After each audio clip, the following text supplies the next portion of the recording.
안녕하세요. 저는 올해 42살인 전소희라고 합니다. 결혼한 지 벌써 12년이 되어 가는데요.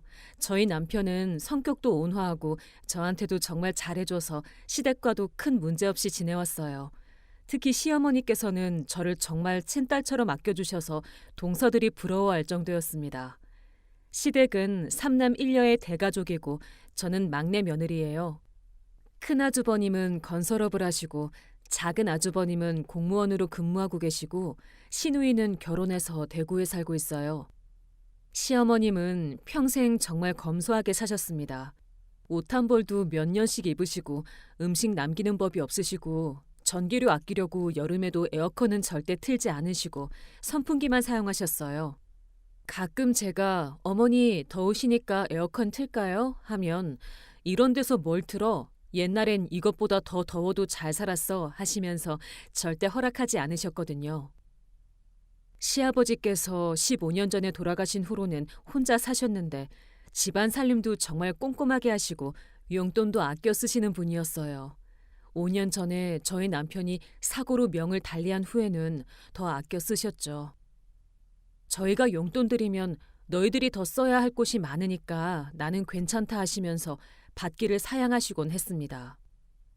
그런 시어머니가 정말 저를 각별하게 아껴주셨어요. 다른 며느리들한테는 가끔 잔소리도 하시고 그러는데 저한테는 한 번도 큰 소리 내신 적이 없으셨거든요. 한 번은 제가 감기에 걸려서 며칠 알아 누워 있었는데 시어머니가 직접 닭죽을 끓여서 가져다 주신 적이 있어요. 소희야, 많이 아프니? 내가 우리 집 뒷마당에서 키우던 닭으로 죽을 끓였어. 이거 먹고 얼른 낫자. 네가 아프면 우리 민수도 걱정하고 나도 마음이 안 좋아. 약은 제때 먹고 있지?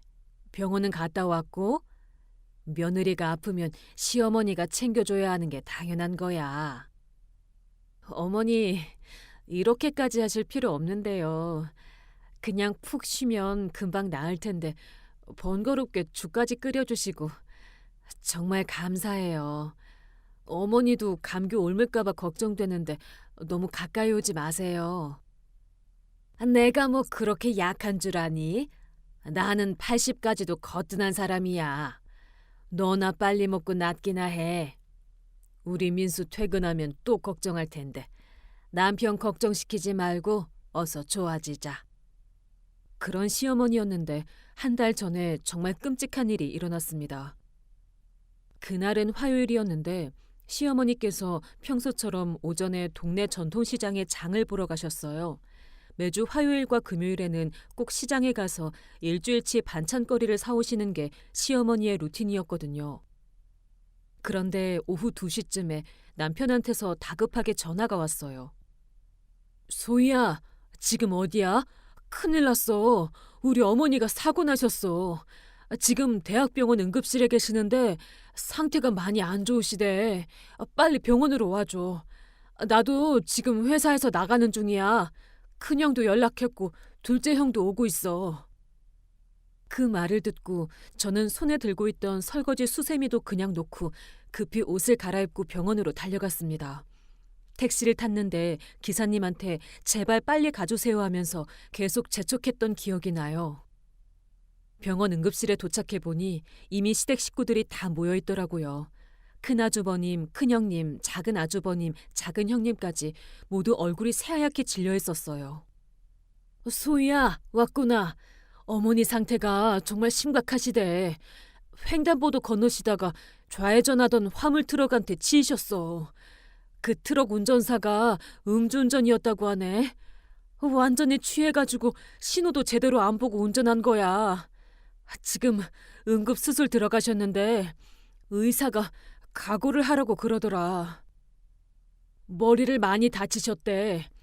뇌출혈이 심해서 수술 시간도 오래 걸릴 거라고 하고 우리가 뭘 할 수 있는 것도 없고 그냥 기다리는 수밖에. 하필 왜 우리 어머니가 이런 일을 당해야 하는지 모르겠어. 소희야, 어머니가 평생 그렇게 조심스럽게 사시는 분인데 어떻게 이런 일이 생길 수가 있지? 횡단보도에서 신호 지켜서 건너시다가 당한 거잖아. 정말 억울해 죽겠어. 그 술 먹고 운전한 놈 때문에 우리 어머니가... 저는 그 말을 듣고 다리에 힘이 풀려서 의자에 주저앉고 말았어요. 시어머니가 그렇게 갑자기 사고를 당하시다니 믿어지지가 않았습니다. 큰아주버님, 의사 선생님이 정확히 뭐라고 하셨어요? 생명에는 지장이 없다고 하셨나요?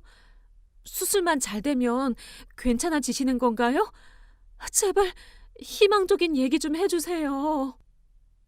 솔직히 의사가 낙관적으로 얘기하지는 않았어. 나이도 많으시고 충격이 너무 컸대. 그래도 최선을 다하겠다고는 하니까 우리도 기도하면서 기다려보자. 어머니가 워낙 강인한 분이시니까 꼭 이겨내실 거야. 그렇게 저희는 수술실 앞에서 몇 시간을 기다렸어요. 정말 길고 긴 시간이었습니다. 중간중간 간호사가 나와서 수술 잘 진행되고 있습니다 하고 알려주기는 했지만 언제 끝날지 모르는 기다림이 너무 힘들었어요. 밤 10시가 넘어서야 집도이가 나오셨는데 얼굴 표정이 많이 심각하시더라고요. 가족분들, 수술은 일단 마쳤습니다. 출혈 부위는 지혈했고 뇌압도 어느 정도 낮췄습니다만 환자분 상태가 좋지 않습니다. 심한 뇌출혈로 인해 혼수 상태에 빠지셨어요. 언제 의식을 회복하실지는 현재로서는 예측하기 어려운 상황입니다. 의사 선생님, 혼수 상태라는 게 정확히 어떤 건가요? 뇌사하고는 다른 건가요? 깨어날 가능성은 있는 거죠? 뇌사는 아닙니다. 뇌간 기능은 유지되고 계세요. 다만 의식을 관장하는 부위에 손상이 있어서 깨어나지 못하고 계신 상태예요. 며칠 내로 깨어나실 수도 있고 더 오래 걸릴 수도 있습니다. 환자분의 생명력과 회복력에 달려있다고 보시면 됩니다. 그럼 지금 당장 생명에는 지장이 없다는 말씀인가요? 깨어나실 때까지 기다리면 되는 건가요? 우리가 뭘 해드릴 수 있는 게 있나요? 현재 생체 징후는 안정적입니다. 다만 합병증이 생기지 않도록 주의 깊게 지켜봐야 해요. 가족분들이 자주 와서 말씀도 많이 걸어주시고 손도 잡아주세요. 의식이 없어도 환자분들이 가족의 목소리는 듣고 계신다고 알려져 있거든요. 그 말을 듣고 저희는 그나마 조금 안심했어요. 최악의 상황은 아니라는 얘기니까요. 그날부터 저희는 교대로 중환자실을 지켰습니다. 중환자실은 면회 시간이 정해져 있어서 오전 10시부터 12시, 오후 2시부터 4시, 저녁 7시부터 9시 이렇게 하루 3번만 들어갈 수 있었는데 그 시간만큼은 꼭 누군가가 시어머니 곁에 있었어요. 저는 시어머니 손을 잡고 계속 말을 걸었습니다. 어머니, 소희예요. 들리세요? 빨리 일어나세요. 어머니 없으면 제가 어떻게 살아요. 민수도 매일 울고 있어요. 어머니가 좋아하시는 미역국도 끓여놨고 어머니 드시라고 깻잎 나물도 무쳤어요. 어머니가 직접 가르쳐주신 레시피대로 만든 거예요. 빨리 깨어나셔서 맛있게 드셔야죠. 하지만 시어머니는 전혀 반응이 없으셨어요. 인공호흡기를 끼고 계시고 각종 모니터들이 삐삐 소리를 내며 심전도와 혈압을 체크하고 있었습니다. 보기만 해도 너무 안타깝고 마음이 아팠어요. 며칠이 지나면서 시댁 식구들 사이에서도 조금씩 변화가 생기기 시작했어요. 처음에는 모두 걱정만 했는데 시간이 지나니까 현실적인 문제들에 대해서도 얘기하더라고요. 어머니 집 관리는 어떻게 할까요? 혼자 사셨는데 집을 그냥 비워둘 수도 없고 화분들도 말라 죽겠고 우편물도 쌓이고 있을 텐데. 그리고 어머니 병원비도 만만치 않을 것 같은데 중환자실비가 하루에 얼마인지 아세요? 보험이 있긴 하지만 본인 부담금도 상당할 거예요. 그런 건 나중에 생각하자. 지금은 어머니가 깨어나시는 게 우선이야. 돈 문제는 우리가 형제끼리 나눠서 부담하면 되는 거고. 하지만 이런 대화들이 오가는 걸 보면서 저는 왠지 모르게 불편한 마음이 들었어요. 시어머니가 아직 깨어나지도 않으셨는데 벌써 현실적인 계산을 하고 있는 것 같아서요. 일주일이 지나고 2주일이 지나도 시어머니는 깨어나지 않으셨습니다. 의사 선생님도 점점 걱정스러운 표정을 지으시더라고요. 가족분들, 환자분이 2주째 의식을 회복하지 못하고 계십니다. 생체 징후는 안정적이지만 이 정도 기간이 지나면 깨어날 확률이 점점 낮아지는 게 사실입니다. 물론 포기하시면 안 되지만 장기적인 관점에서도 생각해 보셔야 할 것 같아요. 그런 얘기가 오가던 중이었어요. 시어머니가 입원하신 지 2주하고도 3일이 지난 금요일 밤이었습니다. 저는 그날 하루 종일 병원에 있다가 집에 돌아와서 간단히 저녁을 먹고 있었어요. 남편은 야근을 하고 있었고 저 혼자 집에 있는 상황이었습니다. 밤 11시쯤 되었을 때 핸드폰이 울렸어요. 모르는 번호였는데 이 시간에 누가 전화를 할까 싶어서 받았습니다. 안녕하세요. 대학병원 3중환자실 간호사실입니다. 혹시 김전순 어머님의 소위 며느리분 맞으세요? 어머님이 의식을 되찾으셨는데 다른 가족분들 말고 소위 며느리분께만 먼저 연락해달라고 하셔서 연락드렸어요. 저는 그 말을 듣고 깜짝 놀라서 핸드폰을 떨어뜨릴 뻔했어요. 네, 맞아요. 정말요? 어머니가 깨어나셨다고요? 지금 어떤 상태세요? 바로 갈게요. 네, 방금 전에 깨어나셔서 의식도 또렷하세요. 그런데 어머님이 다른 가족분들께는 나중에 연락하겠다고 하시면서 지금은 며느리분만 와달라고 하시네요. 어머님이 직접 말씀하고 싶다고 하시는데 잠깐 바꿔드릴게요. 그리고 전화 너머로 믿을 수 없는 목소리가 들렸어요. 소희야, 나야 어머니야. 내가 깨어났다. 그런데 절대로 다른 사람들한테는 말하면 안 돼. 아무한테도 말하지 말고 너 혼자만 병원으로 와. 지금 당장 와야 한다. 정말 급한 일이야. 저는 처음에 잘못 들은 줄 알았어요. 2주 동안 혼수 상태였던 시어머니가 갑자기 깨어나서 전화를 하시다니 이게 꿈인가 싶었습니다. 어머니, 정말 어머니세요? 어머니가 깨어나셨다고요? 어떻게 갑자기... 지금 바로 남편이랑 다른 가족분들한테 연락드려야죠. 모두들 얼마나 걱정하고 계신데요. 의사 선생님은 보셨어요? 아니다. 절대 안 돼. 아직 아무한테도 말하면 안 된다고 했잖아. 소희야, 네가 정말 나를 생각한다면 내 말을 들어야 한다. 다른 사람들이 알면 큰일이 나.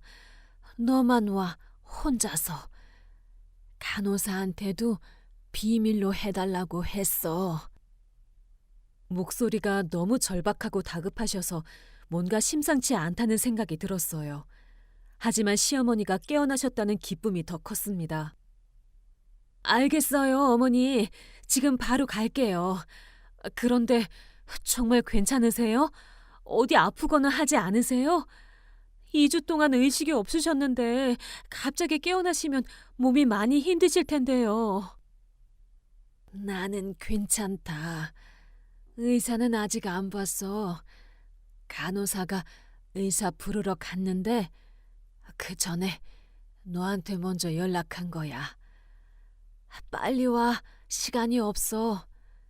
그리고 핸드폰 진동으로 해놓고 와. 누가 연락해도 받지 말고. 알겠지? 전화가 끊어지고 나서 저는 정말 어리둥절했어요.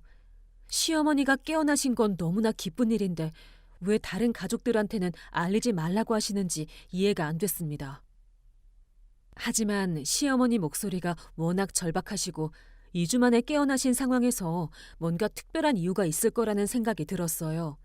일단은 시어머니 말씀을 따라야겠다고 마음먹었습니다.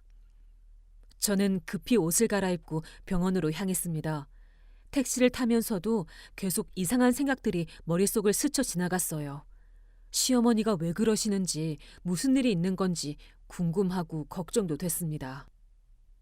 택시기사한테도 제발 빨리 가주세요. 응급 상황이에요. 라고 말했던 기억이 나요. 평소 같으면 20분 걸리는 길을 15분 만에 갔던 것 같아요. 밤 12시가 다 되어가는 시간이라 병원은 정말 조용했어요. 응급실 쪽만 불이 켜져 있고 로비는 텅 비어 있었습니다. 중환자실로 가는 길도 어두컴컴하고 을신연스러웠어요. 3층 중환자실에 도착해보니 간호사 한 분이 간호사실에서 나오시더라고요. 김점순 어머님 며느리분 맞으시죠? 어머님이 기다리고 계세요. 그런데 어머님이 다른 가족분들한테는 아직 연락하지 말라고 하시는데 이유를 말씀해 주시지 않아서 저희도 좀 당황스러워요. 의사 선생님한테도 잠시 후에 연락드리겠다고 하시고요. 저도 잘 모르겠어요. 어머님이 갑자기 그러시는데 분명히 이유가 있으실 거예요. 일단 어머님 뵙고 상황을 파악해 보겠습니다. 지금 어떤 상태세요? 의식은 완전히 또렷하세요. 말씀도 잘하시고 몸도 움직이실 수 있어요. 정말 다행스러운 일이에요. 2주 동안 깨어나지 않으셔서 저희도 걱정이 많았거든요. 그런데 갑자기 눈을 뜨시더니 전화를 좀 할 수 있는지 물어보시는 거예요. 간호사의 안내를 받아 중환자실 안으로 들어갔습니다. 시어머니는 침대에 반쯤 일어나 앉아 계셨어요. 2주 전보다는 많이 야위셨지만 눈빛만은 또렷하시더라고요. 시어머니를 보는 순간 저는 눈물이 왈칵 쏟아졌습니다. 어머니, 정말 깨어나셨네요. 너무 걱정했어요. 2주 동안 매일 와서 손도 잡아드리고 말씀도 드렸는데 들리셨어요? 어떻게 갑자기 깨어나신 거예요? 소희야, 고생 많았다. 울지 마라. 네가 매일 와서 얘기해주는 거 다 들었어. 그래서 힘을 내서 깨어날 수 있었나 봐. 다른 사람들은 그냥 의무적으로 왔다 갔다 하는데 너만 진심으로 걱정해주더라. 당연한 거예요, 어머니. 그런데 도대체 왜 다른 가족들한테는 연락하지 말라고 하신 거예요? 다들 얼마나 걱정하고 계신데요. 민수 오빠도 큰 아주버님들도 매일 병원 오셔서 기도하고 계세요. 시어머니는 주위를 둘러보더니 목소리를 낮춰서 말씀하셨어요. 소희야, 앉아라. 우리 얘기할 게 많다. 목소리 낮춰서 얘기해야 돼. 누구도 들으면 안 되거든. 내가 왜 너한테만 먼저 연락했는지 지금부터 얘기해 줄게.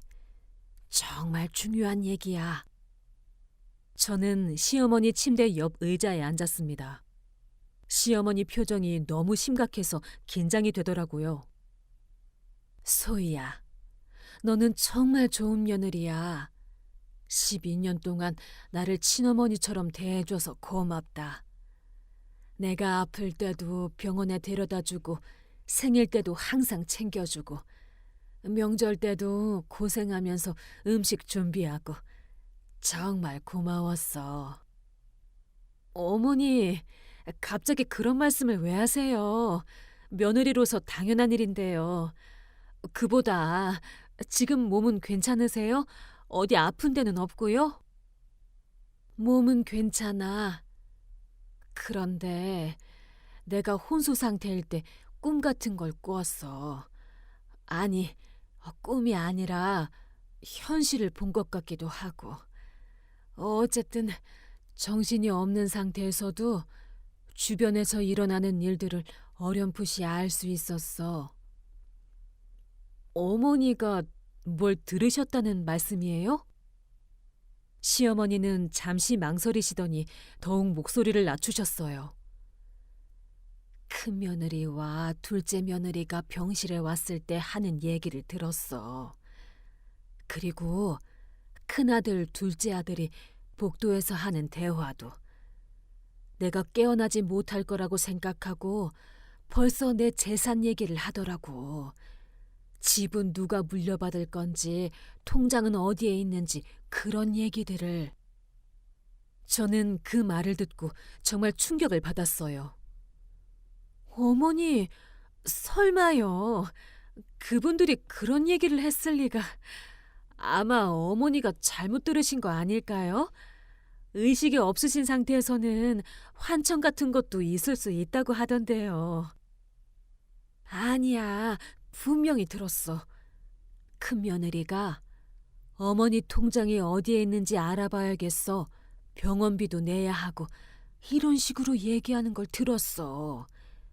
그리고 둘째 아들이 어머니 집 관리 문제도 있고 나중에 상속받을 것도 생각해야지 이렇게 말하더라고. 그건 아마 현실적인 문제 때문에 그런 얘기가 나온 거 아닐까요? 병원비도 내야 하고 어머니 집도 비워둘 수는 없는 거고. 소희야, 너는 착해서 모르는 거야. 내가 평생 살면서 사람들을 많이 봤는데 진짜 걱정하는 사람과 재산을 노리는 사람은 눈빛하고 목소리부터가 달라. 너만 진심으로 나를 걱정했어. 다른 사람들은 글쎄다. 저는 시어머니 말씀을 듣고도 여전히 믿기지가 않았어요. 물론 시댁 식구들이 완전히 성인군자는 아니지만 그래도 그렇게까지 노골적으로 재산 얘기를 하지는 않을 거라고 생각했거든요. 그리고 또 하나, 정말 중요한 얘기가 있어. 내가 왜 너한테만 먼저 연락했는지 이제 얘기해 줄게. 소희야, 사실 우리 집에 숨겨둔 재산이 있어. 저는 그 말을 듣고 깜짝 놀랐어요. 네? 숨겨둔 재산이요? 어머니, 그게 무슨 말씀이세요? 내가 평생 검소하게 산 것처럼 보였지? 전기료 아끼고 옷도 아껴 입고 그렇게 살았잖아. 그런데 사실은 그렇게 아껴서 돈을 모았어. 그리고 너희 시아버지 돌아가시기 전에 같이 투자한 것들도 있고. 투자요? 어머니가 투자를 하셨다고요? 아파트 전세금 받아서 상가 건물 몇 채 샀어. 그리고 시골에 땅도 있고 너희 시아버지 생전에 나중에 개발될 곳이라고 해서 미리 사둔 땅들이야. 지금은 그 땅값이 많이 올랐을 거야. 저는 정말 어안이 벙벙했습니다. 평생 검소하게 사시던 시어머니에게 그런 재산이 있다니 꿈에도 생각 못했어요. 어머니, 그런 중요한 얘기를 왜 지금까지 말씀 안 하셨어요? 가족들도 모르는 거예요? 아무도 모르지. 시아버지 돌아가신 후에는 나 혼자 관리했어. 통장도 따로 만들어서 보관하고 있고 부동산 등기부 등본도 내가 따로 보관하고 있어. 왜냐하면 내가 살아있을 때 이런 걸 알리면 자식들이 서로 싸울 게 뻔하거든. 그래도 언젠가는 말씀하셔야죠. 상속도 받아야 하고. 그래서 내가 미리 유언장을 써놨어. 공증도 받아놨고. 소희야, 내가 너한테만 이 얘기를 하는 이유가 있어. 너만이 진정으로 나를 생각하는 며느리야. 돈 때문에 잘하는 게 아니라 진심으로 효도하는 거지. 그래서 내 재산 관리를 너한테만 맡기고 싶어. 어머니, 그런 중요한 얘기를 갑자기... 저는 막내 며느리인데 그런 큰일을 맡을 수는 없어요. 아주버님들이 계시잖아요. 큰아들, 둘째 아들, 그 애들 믿으면 안 돼. 내가 죽으면 서로 재산 가지려고 싸울 거야. 그리고 며느리들은 더 심해. 저는 점점 상황이 심각하다는 걸 깨달았어요. 시어머니 말씀이 사실이라면 정말 복잡한 일이 벌어질 수도 있겠다 싶었습니다. 소희야, 그래서 내가 너한테 부탁하는 거야. 내가 정말 죽으면 그때 내 유언장대로 처리해줘. 그 전까지는 절대 다른 사람들이 내 재산을 건드리지 못하게 해야 해. 알겠지? 어머니, 그런데 저 혼자서 어떻게 그런 큰일을... 걱정 마. 내가 다 준비해 놨어. 중요한 서류들이랑 통장들 보관해둔 곳을 알려줄게. 그리고 내 변호사 연락처도 줄 테니까 필요하면 상의해. 그때 복도에서 발소리가 들렸어요. 시어머니가 재빨리 누우시면서 눈을 감으시더라고요. 누가 오나 보다. 일단 자는 척하고 있을게. 너는 그냥 면회 온 것처럼 행동해. 간호사가 들어왔어요. 어머님 상태 어떠세요? 의사 선생님이 오고 계시는데 검진 받으셔야 할 것 같아요. 네, 알겠습니다. 그런데 어머니가 다시 주무시는 것 같은데. 아, 깨어나신 지 얼마 안 되셔서 쉽게 피로해지실 수 있어요. 일단 잠시 나가 계시고 검진 끝나면 다시 들어오세요. 저는 어쩔 수 없이 병실에서 나왔습니다. 복도에 서서 기다리는 동안 머릿속이 정말 복잡했어요. 시어머니 말씀이 사실이라면 앞으로 어떻게 해야 할지 막막했습니다. 30분 정도 지나서 의사 선생님이 나오셨어요. 정말 신기한 일입니다. 2주 동안 혼수 상태였는데 갑자기 이렇게 또렷하게 깨어나시다니. 검사 결과도 정상이고 말씀도 잘하세요. 내일 정밀 검사 한 번 더 해보겠지만 지금으로서는 별다른 문제 없어 보입니다. 그럼 완전히 회복되신 건가요? 그렇게 봐도 될 것 같습니다. 며칠 더 지켜봐야겠지만 조만간 일반 병실로 옮기실 수 있을 것 같아요. 정말 다행스러운 일이에요. 의사 선생님이 가신 후 저는 다시 병실로 들어갔습니다. 시어머니는 다시 일어나 앉아 계셨어요. 의사가 뭐라고 하든 회복이 잘 되고 계신다고 하시네요. 내일 정밀 검사 한 번 더 하시고 일반 병실로 옮기실 수도 있다고 해요. 그럼 됐어. 소희야, 시간이 많지 않아. 내일 되면 다른 가족들한테도 알려야 할 테고 그럼 이런 얘기 할 시간이 없을 거야. 지금 내 얘기 끝까지 들어봐. 시어머니는 다시 주위를 살피시더니 더욱 목소리를 낮추어 말씀하셨습니다. 소희야, 이제 정말 중요한 얘기를 해줄 테니까 잘 들어. 내가 숨겨둔 재산이 얼마나 되는지 알려줄게. 상가 건물 3채, 아파트 2채, 그리고 시골 땅 5필지야. 전부 합치면 시가로 한 15억 정도 될 거야. 저는 그 말을 듣고 정말 기절할 뻔했어요. 평생 전기료도 아끼시던 시어머니에게 그런 거액의 재산이 있다니 도저히 믿어지지 않았습니다. 어머니, 15억이요? 정말이에요? 어떻게 그런 큰 돈을... 시아버지께서 그렇게 많은 재산을 남겨주셨나요? 아니야. 그때는 집 하나랑 약간의 현금밖에 없었어. 그런데 내가 그 돈으로 계속 부동산에 투자한 거야. 아파트 전세금 끼고 상가 사고, 그 상가에서 나오는 임대료로 또 다른 부동산 사고, 그렇게 15년 동안 불려온 거야. 그런데 왜 가족들한테는 말씀 안 하셨어요? 그렇게 큰 재산이면. 말했다가는 자식들이 서로 싸울 게 뻔하잖아. 특히 며느리들은 더 심해. 내가 살아있을 때부터 재산 분배 어떻게 할 거냐고 난리 날 거야. 그래서 죽을 때까지 비밀로 하려고 했는데 이번 사고 때문에 계획이 바뀐 거지. 저는 여전히 믿어지지가 않았어요.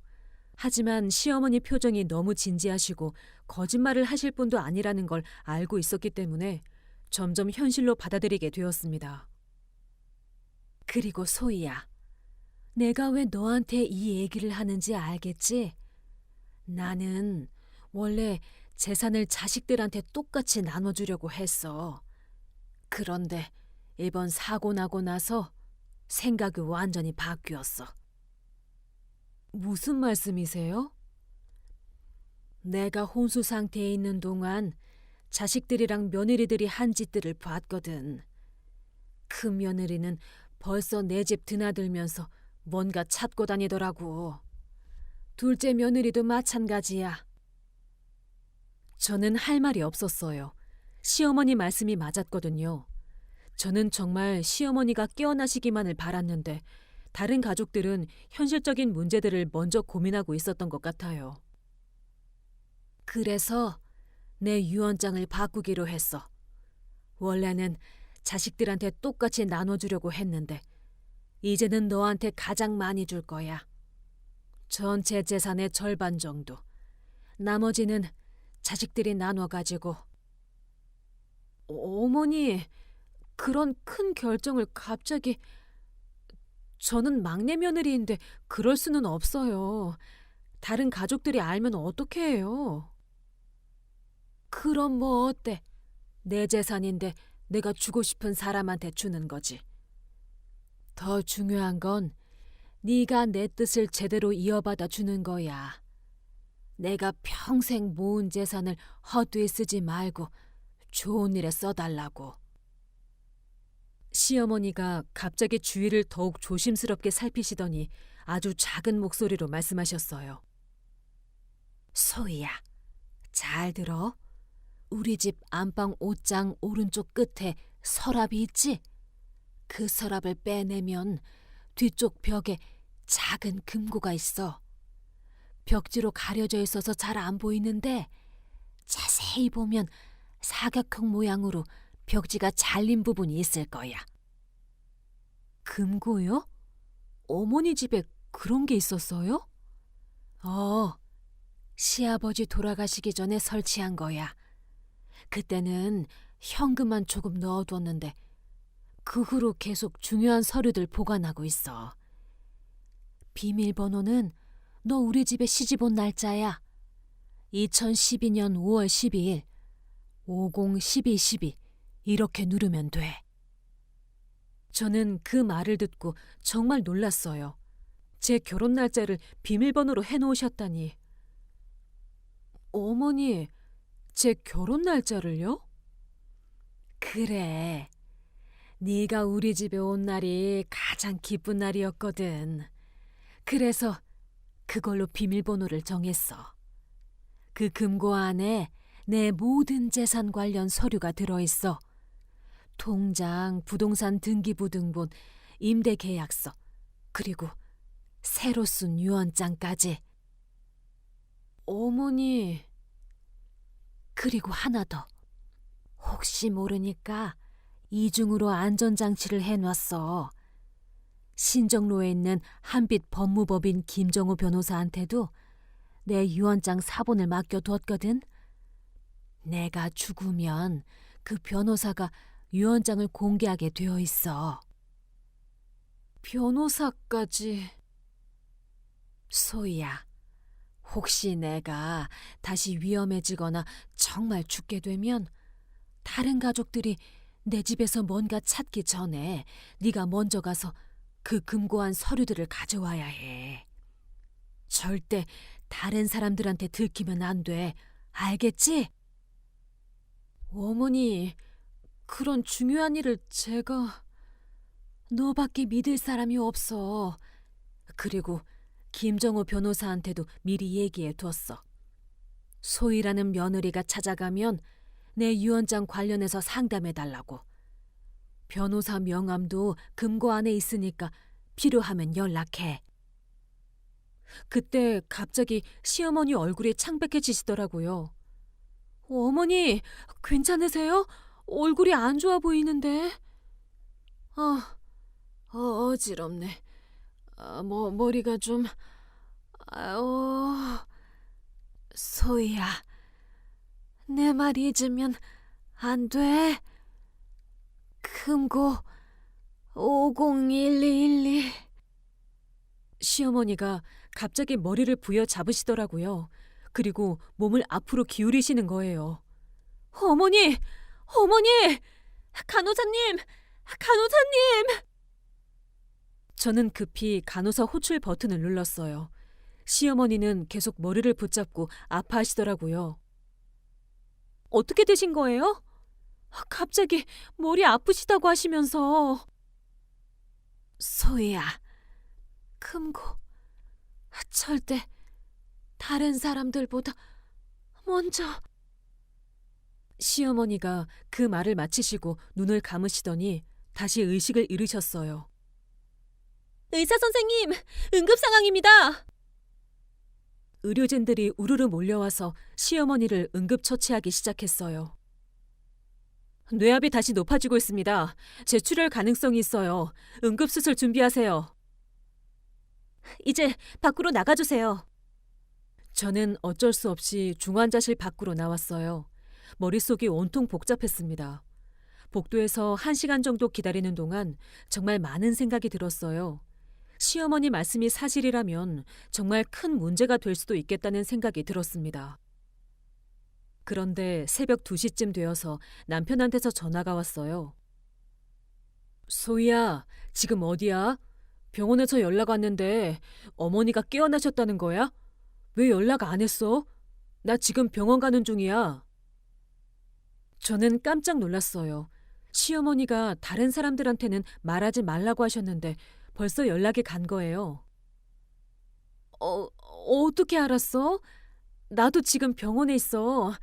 그런데 어머니가 다시 쓰러지셔서 지금 응급수술 중이야. 뭐? 다시 쓰러지셨다고? 도대체 무슨 일이야? 곧이어 시댁 가족들이 모두 병원으로 몰려왔어요. 큰아주버님, 큰형님, 작은 아주버님, 작은 형님, 그리고 대구에서 올라온 시누이까지. 소희야, 어머니가 정말 깨어나셨던 거야? 의사가 뭐라고 해? 지금 수술 중이라는데 어떤 상태인 거야? 저도 잘 모르겠어요. 깨어나셔서 잠깐 얘기하시더니 갑자기 머리 아프시다고 하시면서 다시 의식을 잃으셨어요. 어머님이 뭐라고 하시던? 혹시 뭔가 특별한 얘기 하신 거 없어? 저는 그 질문을 듣고 가슴이 두근거렸어요. 시어머님이 하신 말씀이 맞을 수도 있겠다는 생각이 들었거든요. 별다른 얘기는 그냥 깨어나셔서 다행이라고 하시고 걱정 끼쳐서 미안하다고 하셨어요. 그런데 어머님이 왜 소희한테만 먼저 연락하라고 하셨을까? 우리한테도 연락해달라고 하시지. 저는 대답하기가 곤란해서 그냥 모르겠다고 했어요. 그때 의사 선생님이 수술실에서 나오셨어요. 가족분들, 수술은 끝났습니다. 다행히 큰 출혈은 아니었고 지혈도 잘 됐습니다. 하지만 환자분 상태가 다시 불안정해졌어요. 며칠 더 지켜봐야 할 것 같습니다. 의사 선생님, 그럼 또 혼수 상태에 빠지실 수도 있는 건가요? 가능성은 있습니다. 뇌 손상 환자분들의 경우 이런 일이 간혹 있어요. 한번 깨어났다고 해서 완전한 건 아니거든요. 가족들은 모두 걱정스러운 표정을 지었어요. 저도 시어머니가 정말 걱정되었지만 동시에 시어머니가 말씀하신 금고와 서류들이 계속 신경 쓰였습니다. 새벽 4시쯤 되어서 가족들이 하나둘 집으로 돌아갔어요. 교대로 지키기로 했는데 그날 밤은 제가 남기로 했습니다. 혼자 남아서 중환자실 앞 보호자 대기실에 있는 의자에 앉아 있으려니 시어머니가 해주신 말씀들이 계속 머릿속에 맴돌았어요. 정말 15억이나 되는 재산이 있을까? 시댁 가족들이 정말 그런 생각을 하고 있는 걸까? 그리고 시어머니 집 안방 옷장 뒤에 정말 금고가 있을까? 새벽 6시쯤 되어서 간호사가 나와서 시어머니 상태가 안정되었다고 알려주었어요. 의식은 아직 돌아오지 않았지만 생체 징후는 괜찮다고 했습니다. 저는 그제서야 조금 안심이 되어서 집으로 돌아왔어요. 남편은 회사에 가고 없었고 저 혼자 집에 있게 되었습니다. 시어머니가 말씀하신 금고를 확인해 봐야겠다는 생각이 들었어요. 혹시 정말 그런 게 있는지, 그리고 그 안에 정말 중요한 서류들이 있는지 확인해 보고 싶었습니다. 하지만 지금 당장 시어머니 집에 가기는 어려웠어요. 다른 가족들이 언제 갈지 모르고 혹시 들키면 어떻게 설명할지도 막막했거든요. 그날 오후 3시쯤 큰형님한테서 전화가 왔어요. 서희야, 너 지금 시간 있어? 어머님 집에 가서 필요한 물건들 좀 챙겨와야 할 것 같은데 같이 갈래? 혹시 어머님이 깨어나시면 갈아입으실 옷도 필요하고 세면도구 같은 것도 가져와야 하잖아. 저는 그 제안을 듣고 가슴이 두근거렸어요. 시어머니가 말씀하신 금고를 확인해 볼 수 있는 기회였거든요. 네, 좋아요. 언제 가면 될까요? 그래, 그럼 1시간 후에 어머님 집에서 만나자. 동서도 온다고 하네. 전화를 끊고 나서 저는 정말 복잡한 마음이었어요. 혼자 가면 금고를 확인하기 쉬웠을 텐데 다른 분들과 함께 가면 어떻게 해야 할지 막막했습니다. 하지만 일단 가보기로 했어요. 혹시 기회가 되면 금고가 정말 있는지 확인해 보려고 했습니다. 시어머니 집에 도착해 보니 큰형님과 작은형님이 벌써 와 계시더라고요. 소희야, 왔구나. 우리 어머님 옷장 정리하고 필요한 거 챙기자. 그런데 어머님이 중요한 서류 같은 거 어디에 보관하고 계셨는지 아니? 맞아. 통장이나 도장 같은 거 말이야. 병원비도 내야 하는데 어머님 통장이 어디 있는지 모르겠어. 저는 그 말을 듣고 시어머니 말씀이 맞았다는 걸 깨달았어요. 정말 재산을 찾고 있는 거였습니다. 저는 잘 모르겠어요. 어머님이 그런 얘기 안 해주셨거든요. 그래? 그럼 우리가 찾아봐야겠네. 안방부터 찾아보자. 세 사람이 함께 안방으로 들어갔어요. 큰형님과 작은형님이 옷장과 서랍을 뒤지기 시작했습니다. 여기 서랍에는 옷만 있네. 큰언니, 옷장 위쪽은 어떤가? 여기도 이불이랑 옷만 있어. 혹시 다른 방에 있을까? 저는 그 모습을 보면서 시어머니가 옷장 오른쪽 끝 서랍 뒤에 금고가 있다고 하신 말씀이 생각났어요. 하지만 지금은 확인할 수가 없었습니다. 1시간 정도 집안을 뒤진 후에도 중요한 서류는 찾지 못했어요. 이상하네. 어머님이 이렇게 중요한 것들을 어디에 보관하셨을까?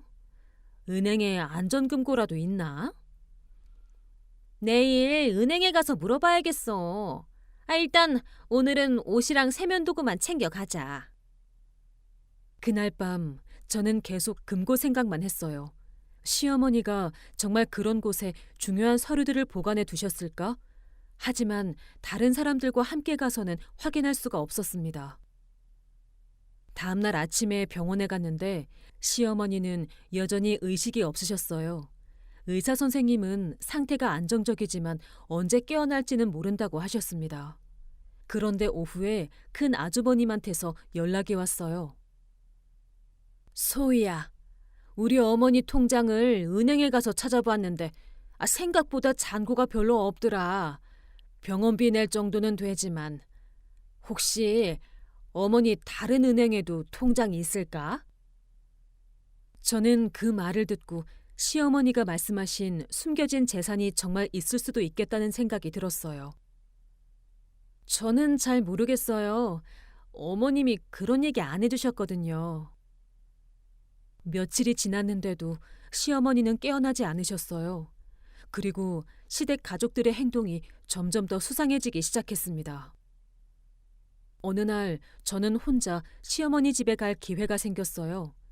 시어머니를 위해 죽을 끓여서 가져가려고 했는데 다른 가족들은 모두 바빠서 못 온다고 했거든요. 저는 떨리는 마음으로 시어머니 집에 도착했습니다.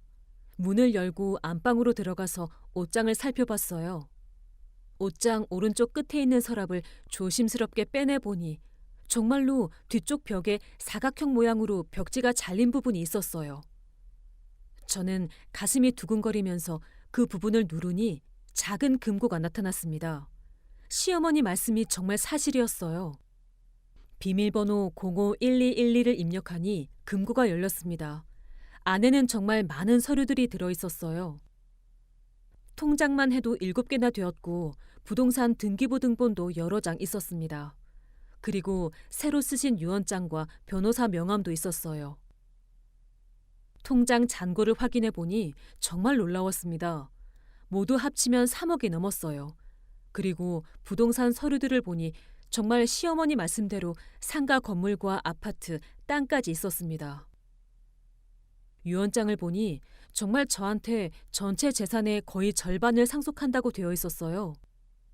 저는 모든 서류를 조심스럽게 가방에 넣고 집으로 돌아왔습니다. 그리고 안전한 곳에 보관해 두었어요.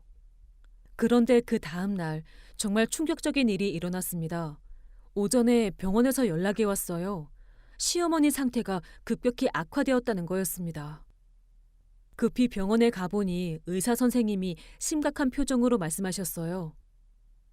가족분들, 환자분 상태가 많이 안 좋아졌습니다. 뇌압이 계속 상승하고 있고 이번에는 수술도 어려울 것 같습니다. 마음의 준비를 하시는 게 좋을 것 같아요. 가족들은 모두 울음을 터뜨렸어요.